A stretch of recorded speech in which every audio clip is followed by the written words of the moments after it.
वेळ दुपारची आणि ठिकाण देशाची राजधानी दिल्ली। दिल्लीतल्या DOPT म्हणजेच डिपार्टमेंट ऑफ पर्सनल अँड ट्रेनिंगच्या ऑफिसमध्ये 15 पत्र टाईप होतात। ती देशातल्या 15 राज्यांमध्ये जातात आणि त्यातलं एक पत्र येतं महाराष्ट्राच्या चीफ सेक्रेटरीजला। पत्रात क्लिअर लिहिलेलं असतं की तुमच्याकडे अपॉइंट झालेला IAS अधिकाऱ्याच्या OBC नॉन क्रिमिनल कोट्या संदर्भातले डॉक्युमेंट व्हेरीफाय करायचे आणि त्यानंतर या सगळ्या स्टोरीला सुरुवात होते। पत्र माझ्या हातात आहे, क्लिअर लिहिलेलं आहे, since the candidate has been appointed to IAS under OBC non criminal category, the state government is requested to verify the authenticity of the OBC NCL म्हणजेच non criminal certificate issued to whom। अधिकाऱ्याचं नाव आहे सचिन छगनलाल ओंबासे साहेब। सध्या सोलापूरच्या महानगरपालिकेमध्ये आयुक्त पदावर आहेत।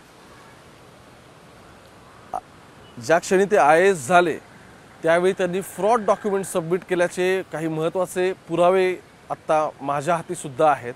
अर्थात या सगळ्या प्रकरणामध्ये आता DOPTने इन्क्वायरी इनिशिएट केली आणि त्याचं चीफ सेक्रेटरीने आलेलं हे पत्र। आजचा व्हिडिओ जवळपास पूजा खेडकरचं प्रकरण घडल्यानंतरच्या 1 वर्षानंतरचा आहे, पण तो तितकाच महत्त्वाचा आहे कारण ज्या व्यवस्थेला तुम्ही आम्ही सतत तोंड देत असतो त्या व्यवस्थेतल्या अधिकाऱ्यांच्या क्रेडिबिलिटी ऑथेंटिसिटीबद्दल प्रश्नचिन्ह सतत उपस्थित होतात आणि ते प्रश्नचिन्ह या चौकशांमुळे उपस्थित होतात। त्याबद्दलचाच आजचा हा व्हिडिओ।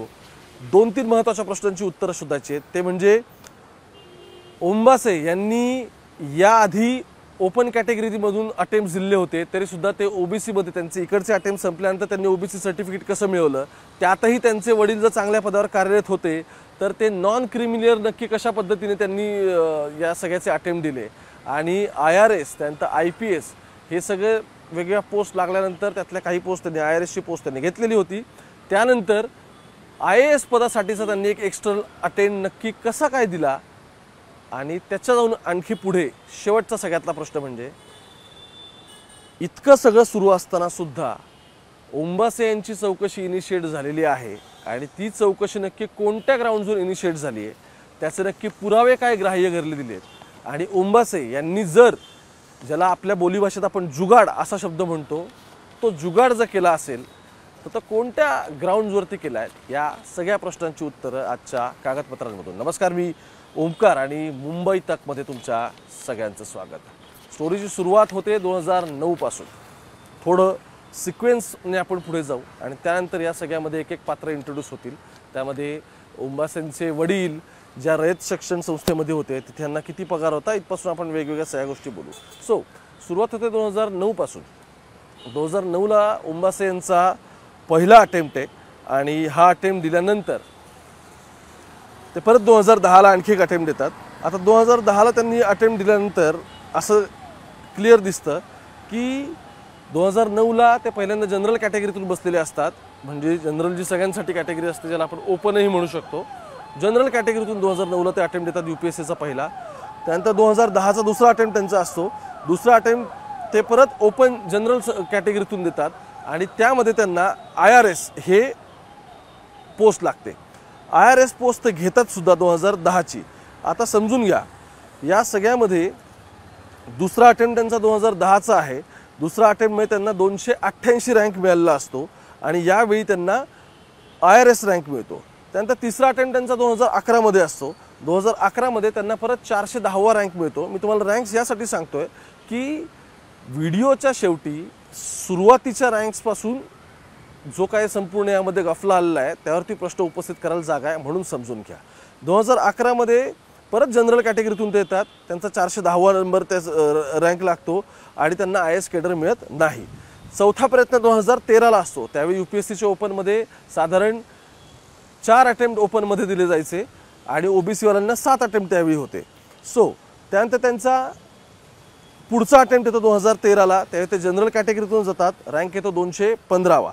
215वा रँक आल्यानंतर त्यांना IPS कॅडर मिळतं, पण ते IPS कॅडर ते घेत नाहीत, ते ऑलरेडी IRSच्या याच्यामध्ये लागलेले असतात, तीच ते नोकरी घेतात। आता 2013ला त्यांचे सगळे चारीच्या चारी जनरल कॅटेगरीतले अटेम्प्ट्स हे संपतात. पण त्यांना IAS व्हायचं असतं. 2014ला ते परत एकदा अप्लाय करतात आणि त्यानंतर त्यांचा जो चौथा अटेम्प्ट असतो या सगळ्यातला, तो चौथा अटेम्प्ट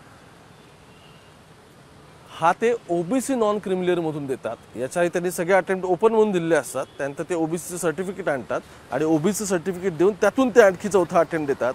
आता मुद्दा असा आहे, ते पाचवा अटेम्प्ट देतात OBCमधून.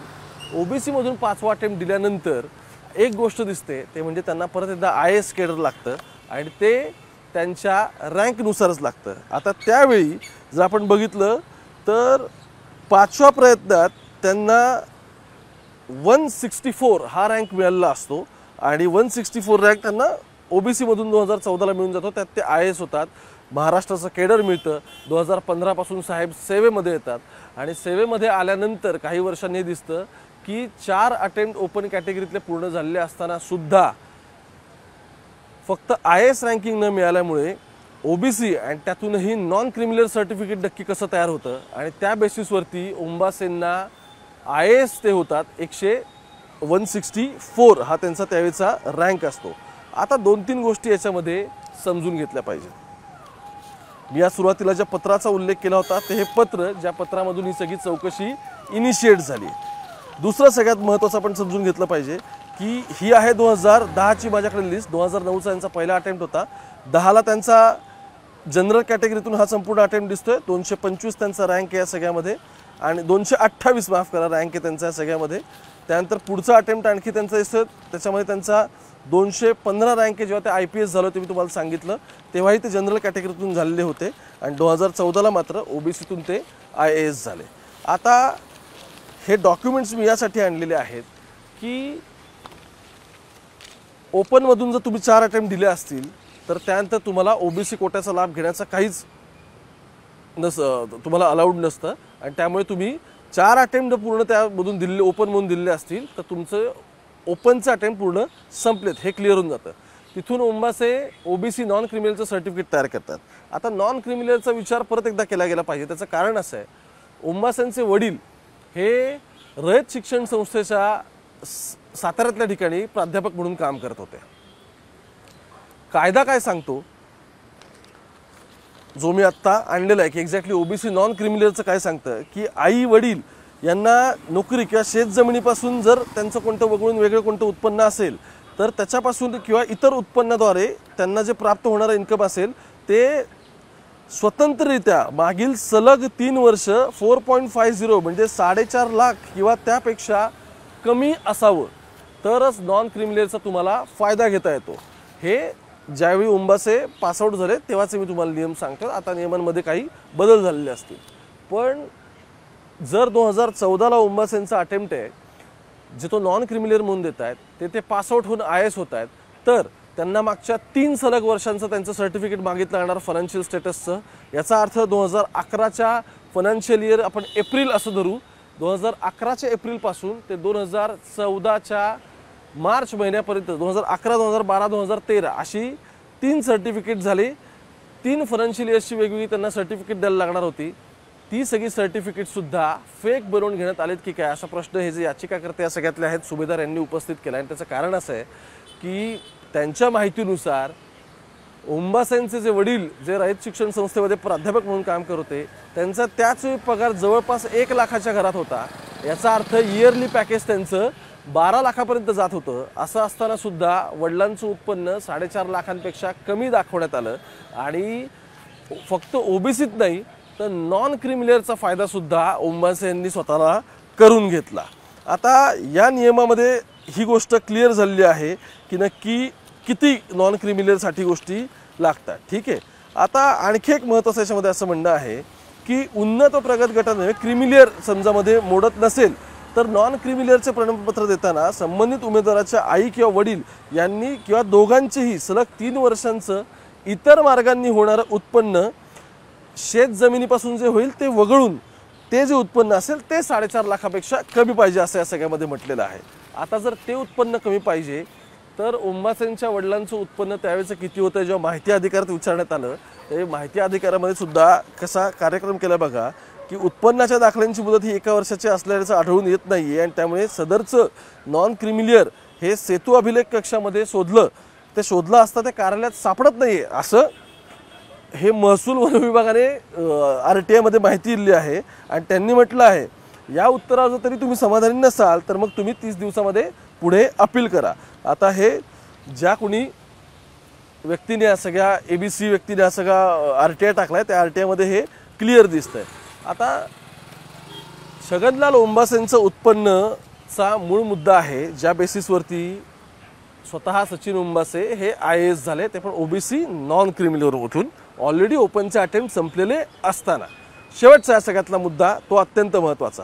मी तुम्हाला मगाशीच म्हटलं होतं की सुरुवातीला 2010ला त्यांचा जो रँक आलेला होता 228 हा रँक मिळाला होता जेव्हा ते IRS या सगळ्यामध्ये झाले. तर त्यावेळी तो ओपनमधला रँक होता, त्यामुळे त्यांना IRS ही केडर त्यांना पोस्टिंग त्यांना मिळाली. पण OBC मध्ये आल्यानंतर मात्र त्यांचा 164 रँक असतानाच त्यांना IAS ही सगळी पोस्टिंग मिळाली. आता मुद्दा सगळ्यात महत्त्वाचा काय आहे, त्यांचे वडील 2011, 12, 13 यावेळी प्राध्यापक होते, हे सगळं ठीक आहे. त्यांचा पगार किती होता हे पण सगळं ठीक आहे. पण मुद्दा असा आहे की त्यावेळी UPSCच्या अर्जाची शेवटची तारीख काय होती, 2014. त्यावेळीची तारीख होती 30 जून 2014. आता त्यामध्ये आहे की 1 एप्रिल 2011 ते 30 मार्च 2014 पर्यंतचे त्यांनी सगळे फायनान्शियल इयर सबमिट करायला पाहिजे होते, ज्याच्यामध्ये घोळ घातला गेलेला आहे असा सगळ्यामध्ये आरोप आहे. त्याच्या पुढे जाऊन जर खरंच ते नॉन क्रिमिनल कोट्यामध्ये असते तर 2010ला जो त्यांचा पहिला रँक होता जो IRS लागलेला होता 228, तर त्याच वेळी ते नॉन OBC मधून IAS बनू शकले असते. पण तसं झालेलं नाहीये आणि त्यामुळेच आता ओंबासे यांच्यावरती प्रश्नचिन्ह उपस्थित होत आहे. 2010ला जेव्हा ते IRS झाले तेव्हा त्यांचा जो रँक होता तो ओपनमध्ये होता म्हणून ते IRS झाले. पण जर त्यांच्याकडे ॲक्च्युली होते OBC कॅटेगरीत बिलॉंग करत होते, त्याचं सुरुवातीपासूनच नॉन क्रिमिनल होते, तर त्यांनी त्याचा फायदा नाही घेतला. उलट त्यांनी ओपनमधून अप्लाय केलं आणि जसे ओपनचे अटेम्प्ट संपले तसा आणखी एक अटेम्प्ट आपल्याला मिळावा, त्या अटेम्प्टसाठी म्हणून त्यांनी नॉन क्रिमिलियरचा OBCचा गैरफायदा घेतला असा त्यांच्यावरती आरोप आहे. आणि हे आरोप फक्त मी करतो अशातला विषय नाही आहे.